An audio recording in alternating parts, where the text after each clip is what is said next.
And we kick off this evening with a look at the cinema. I'm not a complicated man. I like cinema. It's beautiful, beautiful cinema. Cinema history come to life. I found my solace in the small cinema I went to every Thursday night. I'm a professor of cinema. I go to the cinema for the stories. There was no competition between the cinema and seminar. I mean, it's not within the realm of conventional cinema. And now, here's Pace and Johnson for the cinema review.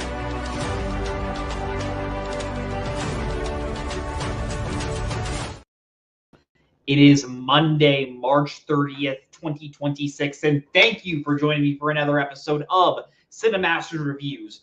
Sorry for the slight delay this week, slight technical difficulties. But I'm excited to talk with some movies this week. Quieter week this week for new releases, but still was able to see two movies, so I was able to do a show this week. We will be reviewing They Will Kill You and Forbidden Fruits. I say we jump right into the show this week, starting with our first review of the night, They Will Kill You, directed by Kirill Sokolov. This is a film starring Zazie Beetz. Zazie Beetz plays Asia Reeves. We open on the film. She is taking care of her sister, and her sister ends up getting taken away from her back to their abusive father. We end up jumping forward in time, and Asia Reeves is now working at this hotel as a part of the housekeeping staff. She's taking this job in order to support herself and hopefully to find her sister. And while she's working in the hotel, when you know it, the hotel seems to house a satanic cult, and Asia was essentially given the job in order for her to become the cult's new sacrificial lamb. She ends up trying to survive in the hotel, and wouldn't you know it, her sister is also in the hotel, so it comes down to Asia and her sister having to fight off the hordes of these Satanists in order to escape the hotel and to eventually make it out on their own. I didn't know too much about this movie coming in. I had seen the trailer. I thought the trailer looked pretty fun. It looked like a cool action comedy of sorts. And what I got was I was pretty pleasantly surprised that I was able to have a very, very fun time. I think the number one thing this movie does really well is it does a solid job of getting you right into the action. We start out in the past with Asia and her sister on the run from her dad. Her dad doesn't seem malicious at first, but as we start to see more flashbacks, we see that, hey, there is very clearly an abusive element to her dad. There's very clearly a neglecting element to their dad. And then once Asia's sister is taken by the police, we jump a few years later where Asia's just getting out of prison, and right after that, we probably spend 20 minutes, and then we see that the cult that she is working for in the hotel is actually a satanic cult, and Asia has to fight her way through it. So it does a really good job not trying to beat around the bush as to, like, what this movie is. They're just trying to, like, keep this giant mystery of, like, ooh, is there something strange about this weird staff? What's really going on in the hotel? No, it really just makes you wait maybe 10 minutes, and then it shows you exactly what is going on. And for a movie like this that marketed itself on Zazie Beetz fighting Satanists, I was okay with the fact that it didn't try to keep this insane mystery element to it. Has some mystery towards other elements, which I'll get to, but that is something that the movie just says we're just gonna put all of our cards forward for that. Zazie Beetz is an actress I do really enjoy. I loved her on the TV show Atlanta. I know she was really solid in Deadpool 2. She's an actress that I wish I saw more in certain films. I think she's really great at leading this action horror film. I think the fun thing about Asia is she's someone that she's very clearly determined, and she is on this mission to go and try and find her sister. But she's so done with everything. She is so done with just the fact that she has to take this menial job, the fact that she spent 7 years in prison, in fights, just trying to survive, and now she just wants to get her sister so that way she knows that she's safe. And the second that she realizes, oh my gosh, I took a job with these Satanists, she's immediately just give me an effing break. And it's fun watching her try to fight and just try to fight for her life in all these different scenarios when she is just so tired and just so burnt out through everything. So Zazie Beetz adds a lot of worn down humor to the script, and I do think that's really great. I'm always confused on how to pronounce the actress who plays her sister's name. Let me pull it up just so I can see it as I spell it. Myhala plays her sister. She does a really solid job. I think the thing that works, probably the biggest struggle this movie has to overcome is this is a movie that you're constantly asking questions like, okay, why is this staff? Why is this hotel staffed by Satanists? Why is Asia's sister just randomly at this hotel? You sort of can predict every single plot point that happens in this movie before it even happens, and that is a little eye-rolly with the movie where you have all these shocking things because eventually, as Asia's fighting these Satanists, she realizes that they are just straight up immortal and can take any single death blow that Asia lobs at them. Like there was a scene where one character completely gets their head just blown off with a shotgun, and the eye is able to just roll on its own because it's still sentient and can see while the like decapitated headless body is just trying to find Asia in order to kill her. So when you have a movie like that where you are getting these insane visuals and getting these really shocking moments, you want the plot to be a little bit more on its toes, and we don't quite get that with this film, which is a little disappointing because even like when we get towards the third act and we have some characters, when we have some big reveals as to why certain characters have made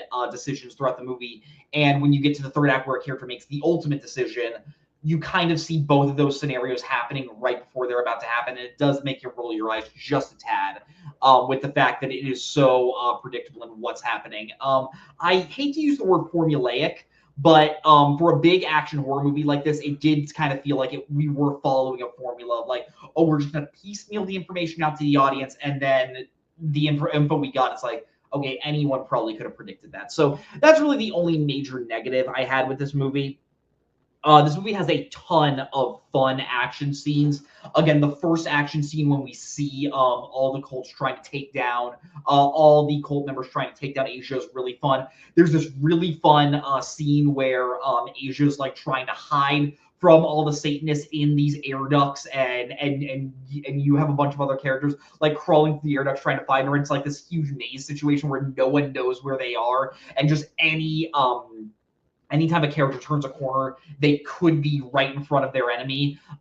It seems like it would be scarier than it is, but the movie always keeps sort of a like tongue-in-cheek nature to its tone. I think the best thing about this movie is it knows exactly what it's trying to be, and that is a big, bloody action horror movie. The bloody death scene in this movie, really, really creative and really well done, especially for characters that can literally just come back whenever, right when they are killed. It's really fun to see these to see how the director was able to come up with ways to kill these different characters. Also, practical effects for the blood. I will always take that. I think the blood is something that you really can't do well with CGI unless you are really putting the effort and the budget into making that CGI blood look good. So the fact that you have like really fun like blood spurts is just leaves you in a very like a really fun like symphony of violence towards the end. And I really did enjoy that. The actors that play the villains are also having a really fun time. I think Patricia Arquette plays the head of the hotel staff, Lily Woodhouse, and she is having just the time of her life as just this like super over the top like satanic cult member that just needs to do the sacrifice in order to get the blood to Satan in order to stay immortal. And she does a really great job of playing everything like slightly under the surface. So that way, like she seems like someone that isn't really getting bothered, and then by the end, when she is finally screaming and freaking out, it adds so much more to that energy of what we've been seeing throughout the entire film. But yeah, if I were to rate this movie on a scale of 0 to 10 videotapes, I am going to give it a nice flat 7. I think this is a good, fun action horror movie. It doesn't reinvent the wheel by any means, but you have a really nice performance by Zazie Beetz and some very fun kills. You'll be able to predict the plot like 30 minutes into this movie, but it's not a movie that overstays its welcome by any means. I think it's a little over 90 minutes, and add some really fun like lore to this hotel and everything. It's one that I hope we don't really see a sequel, because without spoiling anything, it's a very like it's a very conclusive story, as opposed to our next film, which I could see getting sequels. But yeah, really did quite enjoy They Will Kill You. And if you have the time, I would recommend going to see it in theaters. But I say we head right into our second review of the night, that being Forbidden Fruits. This is directed by Meredith Alloway. This takes place in a small town in suburban Texas. This follows a store by the name of Free Eden. It is a clothing store in this mall. It is led by the head of this girl clique by the name of Apple.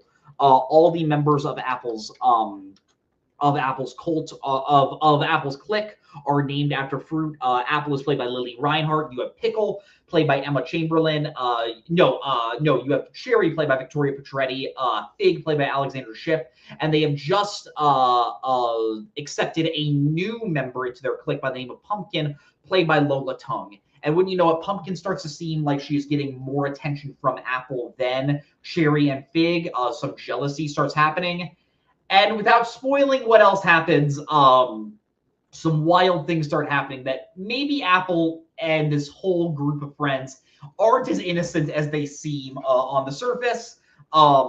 Yeah, I thought this was a really, really fun movie. Again, I talked about I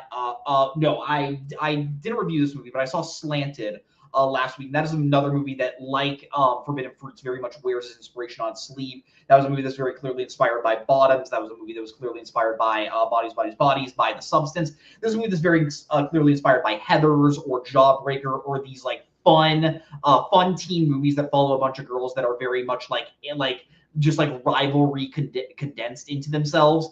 And for what it was, I had a lot of fun with Forbidden Fruits.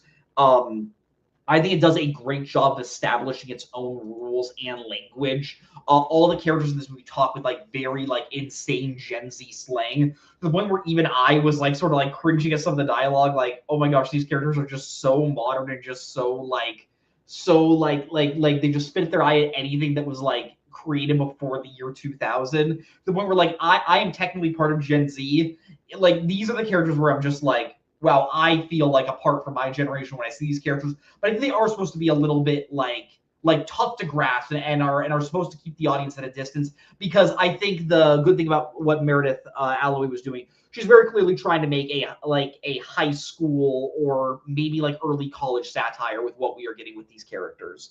All the four main leads are good, but I think the actress that stands out the most is Victoria Pedretti as Cherry. When we first meet the clique, we learn that Cherry is essentially Apple's number 2, and she seems a little jealous that she's being replaced by Lola, but she also seems okay with it because Cherry is just so in her own world. Victoria Pedretti portrays her as this like ditzy blonde that's always like trying to get away with the rules that Apple establishes. Like, Apple has a very clear rule of you cannot have relationships with other men, and Cherry doesn't follow that rule at all. You always see her like trying to get off ship in order to go and have sex with as many guys as she can.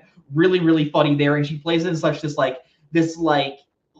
head full of air like performance that could get very annoying, but she sells it so hard. And I really, really enjoyed what we got from her. Lola Tung, who plays Pumpkin, also really great. The second we meet Pumpkin, we know there's a little bit more to this character than she's letting on. And I think Lola Tung does a great job playing like the straight woman in this movie that isn't like this big over the top personality like Fig or like Cherry or like Apple. Lily Reinhart and Alexandra Shipp also do a very, very good job in this film. I do wish this movie could have leaned a little bit more into the camp throughout the film. I think by the third act, without spoiling anything, we finally get to like what the movie was trying to get to with how with how just like over the top the satire is, how just like situational the film becomes.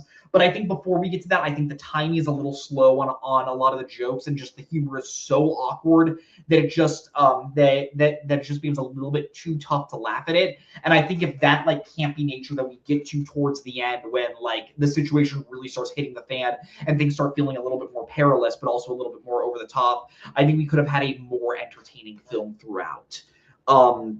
Yeah, like I said, the third act of the film is very over the top in nature by the end. I will say, the one issue I had with the third act is when you learn about the motivations of a certain character, it does seem strange with how they were acting throughout the film. And it did leave me on a little bit like, hey, if that's what your main goal was, why were you doing this? And if you were doing this, why did you think that? Just don't try to think about it too much. I think the movie does a really great job of setting up its rules for the first 2 acts, and then by the end you're like, wait, why did this happen? Why are we doing this? And that was a little bit aggravating to watch. But other than that, I do think this is a pretty solid movie. I'm not sure how I feel about the post-credit scene. It's very clearly setting itself up to have a sequel. I'm not sure if we're going to get it. And I think the way how it sets itself up for a sequel, it is following probably the least interesting aspect of this film. So I wouldn't personally be that excited for that. But for what we got, I think we got a really, really fun ode to those movies like Heathers or like Jawbreaker or even like The Craft, with how the characters are acting, and I do think it's a solid job of what Meredith Alloway did. But to rate this movie on a scale of 0 to 10 videotapes, I'm also 2 7s this week. Going to be giving it a 7. Again, I think this is a good movie. Not great, but good, solid movie that that also has some really fun, like bloody moments, like They Will Kill You.